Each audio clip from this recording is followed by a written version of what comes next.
The guard approached the cell without warning, but the defendant suddenly grabbed his collar and pulled it towards him. Then he pressed the guard's hand as he reached for his gun. The main thing that scared the guard was that the defendant took his hand to his neck. The other convicts thought the man would harm the guard.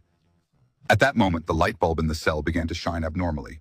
It was as if a kind of energy had been sucked in. When it finally exploded, the guard felt a deep relief. At the same time, the convict looked very tired. He sat in bed and started coughing. Then he opened his mouth. Many little bugs came out of it, but they quickly disappeared. The guard asked him what he was doing. The convict calmly said that the guard had cured his illness. The guard seemed to understand something. Powered by Dubverse. Powered by Dubverse. The convict had cured his urinary tract infection. Not only that, the guard could now trust himself while with his wife. He started to think that this man was not an ordinary man. How could such a man have killed 2 girls? That's why he went to talk to the defendant's lawyer. But the lawyer said that the man was not a former convict. But he said that many people in the village saw the crime with their own eyes.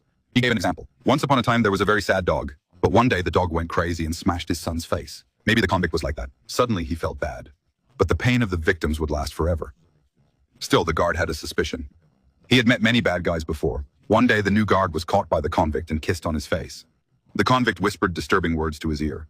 The old guard immediately pulled out his gun and threatened the man. And he told him to leave him. The convict bowed to the threat and ended the joke. At that moment, another convict started laughing. The new guard had run away from the fear, and everyone saw that. The new guard didn't respect the convict because he was wearing a cap. Most of the guards tried to show humanity to the convicts before the execution. But the new guard would break the convict's fingers without warning. Now that he had run away, he was completely small. He swore to give a lesson to the laughing one. The convict's execution day was approaching. Until then, his only concern was the little mouse, powered by Dubverse.